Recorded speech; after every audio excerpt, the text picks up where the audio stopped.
Welcome to Fox Tales Folklore, where we explore new stories and tell old tales.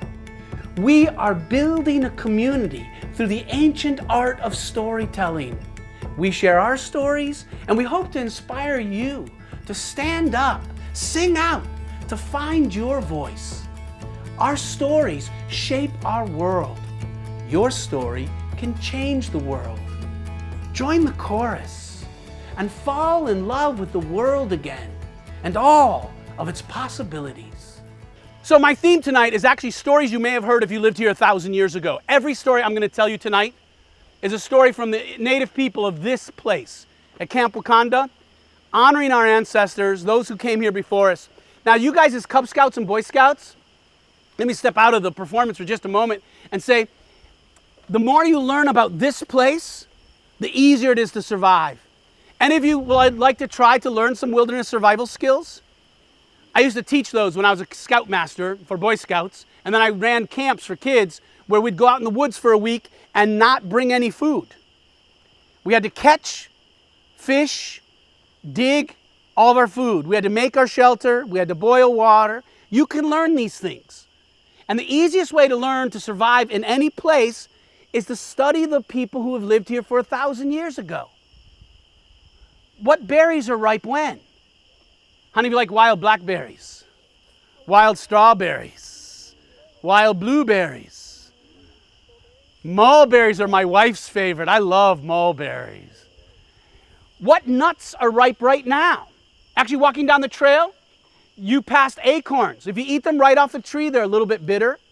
But if you boil them in water, especially the white oak, and here you have chinkapin oak, they are sweet. You boil them and throw away the water, and it takes away that tart taste and the tannic acid, and you can make pancakes. When I taught third grade, my third graders made pancakes from acorns and blue corn with maple syrup for sweetener. Actually, here at this camp, they make maple syrup in February, and so do I in my backyard. You can learn these things. And the ancient stories are one way to connect with the people who lived here before us. So I know I'm not supposed to give you homework. Homework you don't have to do, the best kind. But learn the stories of the people who lived here before us. Many of us are still here. Learn from the elders, and survival's not just some abstract idea. You can learn to make food. You can learn to make shelter. All of the things you need to survive are right here in the forest around us. You hear the sound right now? Those are the fall cicadas. Some people call them dog day cicadas, and it's on the hottest day, that's one variety of cicada, that they sing. So tonight's a hot night. But have you watched the weather lately? The next few days, a cold front is coming. And what follows that cold front? Winter. How many of you love winter? How many of you like snow, sledding? How many of you like to go outside in the winter? Don't be afraid of the snow. It's a fun thing. But I love spring just as much. This is a story from the Illiniwek of Illinois. This is a story I learned from John White, who was a good friend of mine. A story about that first spring, winter into spring. Many long years ago, when the world was new, there were some things left undone. When the first winter came, some animals didn't like the cold. Some said, I'm just going to go to sleep and wait till it's over. Others said, I'm going to fly south and I'll come back when it warms up again. But when that first winter came, the people gathered in a council circle, because native people believe, as I hope you believe, we all have a good mind when we use it. And when we put our minds together, we come up with the best ideas. Someone said, so if we go to sleep and we hibernate through the long winter, who's going to wake us up in the spring to make sure that we wake up in time to do the work that needs to be done before winter comes again? Bear said, I'll do it. If I wake you up, you better get up. And everyone agreed. The bear would be the one who wakes us up in the spring. Now, how many of you have seen the black bears of Illinois? They used to be right here. Anybody besides me follow that one bear that was on Facebook this year? They're coming back. They're being seen in southern and northern Illinois. Our neighbors, Kentucky and Wisconsin, both have bears. Missouri has bears. How do you think it's pretty exciting we might get bears again soon? I think that's pretty exciting. Well, Everyone went to sleep and the birds flew south. And when the snow started to melt, the bear went around and he would stomp on your den. Boom, boom. Wake up, wake up. Or he'd roll the log. Wake up, wake up. How many of you don't like being woken up in a gruff way? Yeah, Rabbit said, I'm still sleepy. Come back later. You've never said that, have you? Bear said, I said get up right now, and started stomping on the ground and scared the little rabbits. Skunk said, come back tomorrow. Bear kicked the log rolled down the hill, boom, hit a rock and split open. Bear was scared skunk. Bear scared skunk, he couldn't hold it, and he let loose a terrible smell, and the animals weren't very happy. So they gathered in a council circle. Who's going to wake us up? Bear, it's not working out. Well, if Bear couldn't do it, no one else stepped forward. But then from the edge of the circle, they heard a small, quiet voice. They heard, we do it, we do it, we do it. Wapiti the elk, he looked down and he saw the tiniest little green frog. Little green frog!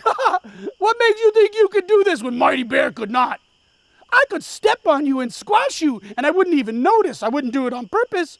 But what makes you think you could do this? And the little frog just sang, we do it, we do it, we do it, we do it. Now Badger, who was in charge of the council that day, Badger said, so it's decided. The little frog will wake us up in the spring. And Badger waddled away. How is little frog going to wake us up? When the animals went to sleep that winter, they went to sleep with some trepidation. What if the little frog can't wake us up? What if we sleep too late and we do not have our children and teach them what they need to know before snow comes? We will not survive. And so they went to sleep with some fear. But early in the spring, when the snow began to melt and ice in the river began to thaw, from the marsh, from the ponds, they heard that little voice. We do it, we do it, we do it. Now, first, one little frog wasn't very loud, but another frog joined in. Will you guys join in? We do it, we do it, we do it. And more frogs. We do it, we do it, we do it. And more frogs. We do it, we do it, we do it. And everyone, we do it, we do it, we do it. As loud as you can. We do it, we do it, we do it. Now, how many of you have heard the frogs in the spring? They can be deafening. Have you seen a spring peeper? They're actually the tiniest little frog. That's how big they get when they're full grown. But when 1,000 of them are singing, it will wake you up. And so it was, and so it still is to this day. They begin singing sweetly. And if you hear them, you wake with a smile. And they keep singing louder. And then you wake and you say, it's spring, the frogs are here. And then they keep singing louder. And if you did not hear them yet, you will hear them.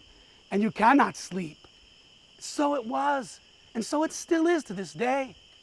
When you or I sing quietly by ourselves, we may not be heard. But if all of us put our voices together, we sing with one heart and one song, we cannot be ignored. Thank you.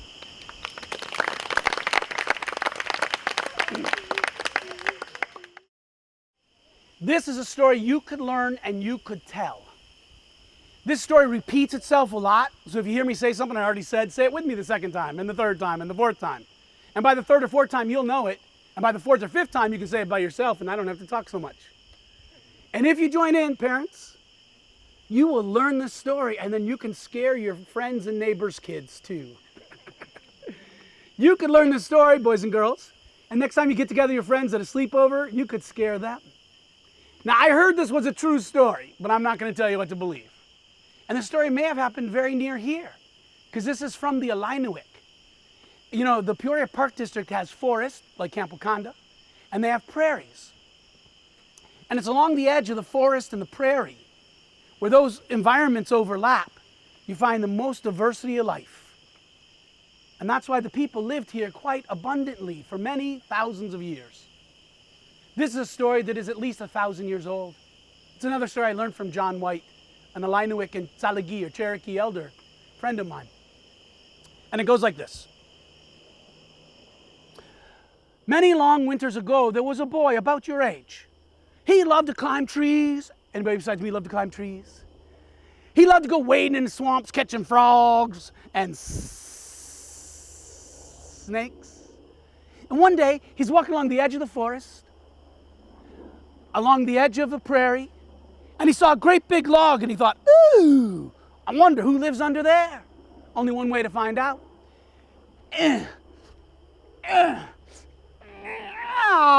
Underneath that log, he saw the cutest, littlest snake he'd ever seen. Now let me ask, how many of you like to roll over a log or a rock now and then? You find some pretty cool things. But who would like to have somebody rip the roof off of your house? If some giant was looking at you, would you like them to put the roof back when they were done? Well, you are that giant to those little creatures. So the boy, he put the log back. Now I was going to say he put that snake in his pocket, but American Indian clothing design, way back when, we didn't have pockets. He would have had a little pouch, and he put the snake in the pouch. And he took it home to show his mom. He said, Ma, look what I caught. His mother, she took one look at that snake. She said, ah, get that snake out of here. He said, but Mom, it's just a little snake. She said, it might be a little snake now, but someday it's going to grow up into a great big snake, and I don't want a great big snake living in my house. And besides, you should know, a wild animal doesn't make a very good pet. Take it back where you caught it right now. He said, do I have to? How many of you ever tried that one before? Does it ever work? Not in my house. His mother said, you heard me. Take it back where you caught it right now. See those teeth? When your parents talk with their teeth together, they mean business. Now this boy, he always did what his mother told him to do. Well, most of the time. He took it back like his mom said. But she didn't say, turn it loose. He snuck it back into the wigwam. Underneath his sleeping rack, he had one of those big gourds. You ever see a birdhouse gourd? He cut a little hole in it, and he put the little snake inside that gourd. Now, if you have a pet, you know you have to take good care of it. How many of you have a dog or a cat? How many of you have to feed that animal? How many of you have to clean up after it, you know? If you want a pet, you have to learn to take good care of it. But he thought to himself, what would this snake like to eat? Well, he caught him under a log where there were crickets, so he thought, maybe crickets. So he caught 4 crickets, and he brought them home, and snake loved those crickets. So every day for 4 days, he caught 4 crickets. But then on the 4th day, he brought home 4 crickets, and the snake said, And the boy said, what? You love crickets. All together, what did the snake say? Say it with me. And the boy said, you are getting bigger and bigger. Maybe you want something bigger to eat. What's something a little bit bigger than a cricket that lives around here that a snake might eat? Yes? A worm. A worm. That's a great idea. Give him a round of applause. So the boy went out and he caught 4 worms. All together, could you imagine swallowing a worm like spaghetti? Snake loved those worms. Can you say it with me? Every day he caught 4 worms. But then on the 4th day, he brought home 4 worms, and the snake said, And the boy said, what? You love worms. But the snake said, all together, And the boy said, you are getting bigger and bigger. Maybe you want something bigger to eat. Bigger than a worm, lives in Illinois, that a snake might eat. Yes? A mouse. A mouse. That's a great idea. Give her a round of applause. So the boy went out and caught how many? 4 mice. Could you imagine swallowing a mouse? The tail's like spaghetti. Snake loved those mice. Can you say the whole thing with me? So every day he caught 4 mice. But then on the 4th day, he brought home 4 mice, and the snake said, And the boy said, you are getting bigger and bigger. Maybe you want something bigger to eat. A little bigger than a mouse that lives in Illinois. Yes, sir. A rabbit. A rabbit. Great idea. Give him a round of applause. So the boy went out and caught 4 rabbits. Can you do the whole thing pretty much on your own this time? So every day he brought home 4 rabbits. But then on the 4th day, he brought home 4 rabbits. And the snake said, And the boy said, what? You love rabbits. But the snake said, He said, maybe you want something bigger to eat. He went out and he caught a 14-point buck. Not 4 of them, but 1 really big deer. Now a rabbit or a mouse or a worm, he could like hide under his shirt and his mom wouldn't see. But how was he going to sneak in this deer? He waited till his mother went down the trail to visit another wickiup. And he dragged this deer into his lodge. And he shoved it underneath his sleeping rack. All together, imagine swallowing a deer. Ready?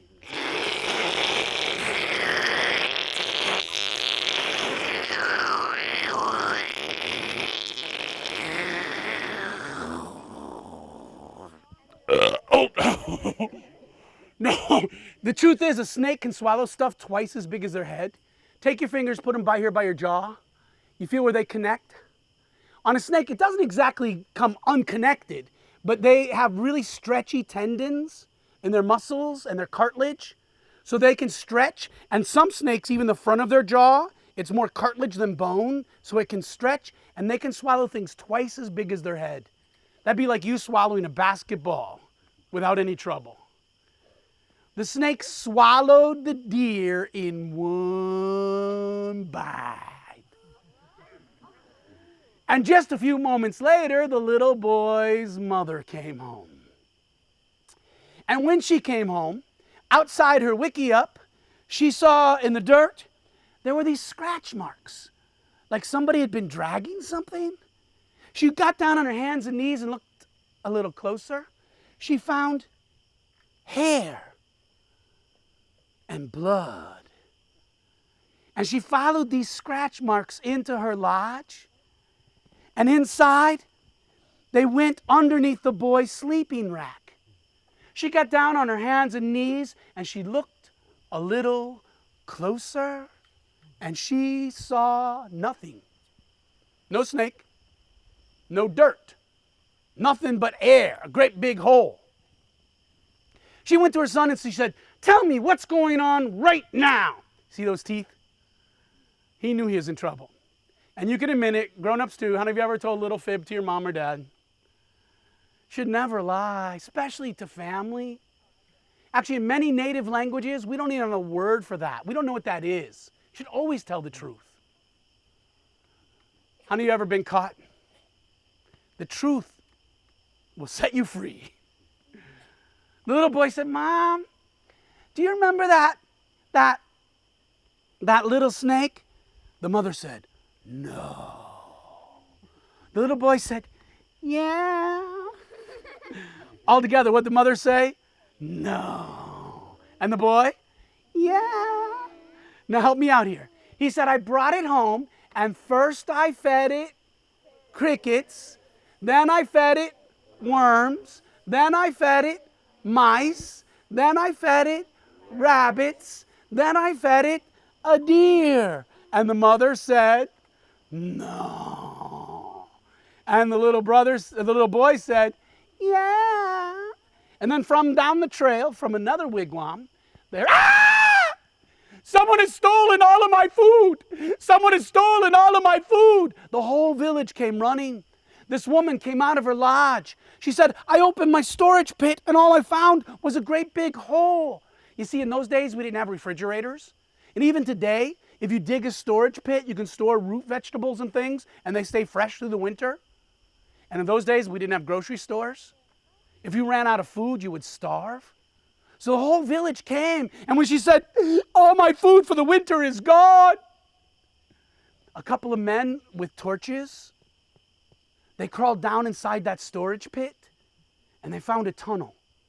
And like the trunk of these great oak trees here, The main tunnel went with many branches.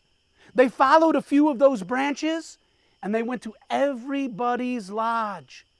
And when everybody went home and opened their storage pits, all the food in the village was gone.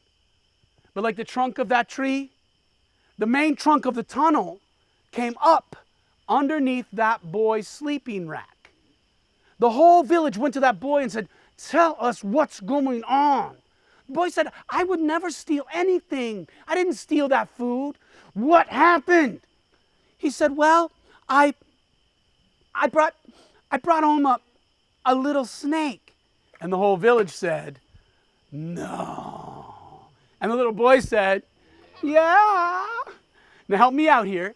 He said, "First I fed it crickets, then I fed it worms, then I fed it mice, then I fed it rabbits, then I fed it a deer." And the whole village said, "We're moving." If that snake has swallowed a deer and eaten all the food in the village, we're moving. And the truth is, with a little hand axe, I think I have one in my car, and give me an afternoon and a couple of helpers, I could build you a wigwam or a wiki up. All you do is cut down some saplings, stick them in the ground, bend them over. You can cover them with cattail mats. We have lots of cattails. You could build a house in an afternoon. So the whole village packed up and left, except the little boy. He said, "Mom, you told me if I don't take good care of my snake, if I don't feed my snake, who's going to feed it? If I have a pet, I have to take care of it. If I don't feed my snake, who's going to feed it?" The mother said, "If you do not feed your snake, you are going to feed it." The boy didn't quite get it. The big brother stepped in. He said, "Mom, it's getting dark. It's not safe. You should go with the rest of the village. But don't worry. I'll stay here with my baby brother, and I'll talk some sense into him." And the whole village packed up, and everybody left. Everybody except the little boy and his big brother. Now, in those days, we didn't have electricity. When the sun went down, it got dark. So they went to bed. And as they were laying there, the big brother said, "Tell me one more time, what did you feed that snake?" You're on your own this time. All together?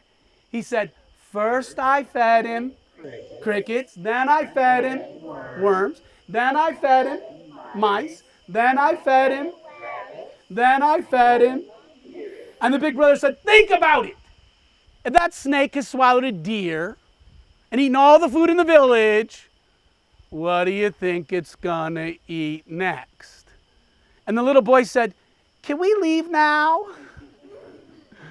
And the big brother said, "No, it's too dark, it's too late, but don't worry. I'll sleep here beside you. I will keep you safe." They went to sleep.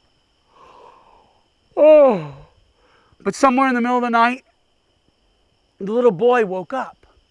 He heard this sound like something was dragging on the ground. The little boy reached, His big brother was not there. And what happened to the little boy? I don't know.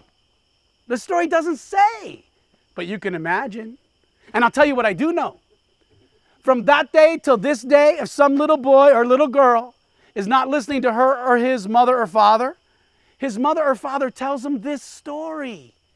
And what happened to the other little boy who would not listen? And that is how this story goes. Thank you. Now, I love to say not every story is true, but there's truth in every story. Are there snakes in Illinois big enough to eat a deer? No. The biggest snakes in Illinois would have a hard time wrapping their mouth around your thumb. And right now in the fall, they're going into hibernation, so you probably won't see a snake. And the snakes here are actually kind of friendly. Anybody besides me like to catch garter snakes? I used to have a pet garter snake. They're actually really nice. How about a black rat snake? They're actually some of the friendliest snakes. Would you rather have one snake or 100 rats? I'd rather have one snake. Black rat snakes are kind of friendly snakes. I had a friend who had one as a pet for a while. There's no scary snakes here. That story is not true, except what do snakes eat? Most of those things. And who eats who? How many of you eat food? How many of you like to eat food? Where does your food come from? If you think about it, that story is also in part about the food web. Who eats who? The only creature that humans have to be afraid of? Bzzz. The only animal out here that might eat you? Bzzz. Mosquitoes. They are the scariest creature in the forest. But you're lucky because tonight it's going to cool off and you don't even have to worry about mosquitoes beyond much this day. So I believe every story has a song. If not, I make one up. But this is a simple song. This is a song for good luck because that boy could have used some good luck. Can you say, hey, Nickety? Hey, wana? I say, wana? Hey, wana? This is a Choctaw gambling song. You sing it when you want to feel lucky. How many of you feel lucky to be out on such a beautiful night? See the moon coming up through the trees there? See the stars overhead and the leaves all lit up? How many feel lucky to be camping out on a beautiful night like tonight? Listen and repeat. Here's the melody. Hey, nickety, hey, wana, hey, nickety, hey, wana. 2 times. Sing that with me. Ready? Hey, nickety, hey, wana, hey, nickety, hey, wana. Listen. I say wanna, hey, wana, I say wanna, hey, wana. 2 times. I say wanna, hey, wana, I say wanna, hey, wana. Can you put all that together and sing it like you're already lucky? Deep breath. Hey, nickety, hey, wana, hey, nickety, hey, wana. I say wanna, hey, wana, I say wanna, hey, wana. Hey, nickety, hey, wana, hey, nickety, hey, wana. I say wanna, hey, wana, I say wanna, hey, wana. Hey, nickety, hey, wana, hey, nickety, hey, wana. I say wanna, hey, wana, I say wanna, hey, wana. Give yourself a round of applause. Thank you for joining us for another episode of Foxtails Folklore. Next time, invite your friends. And maybe you can send us a link to you telling one of your favorite folk tales, and we'll use it on an upcoming episode. Join our choir to fall in love with the world and all of its possibilities.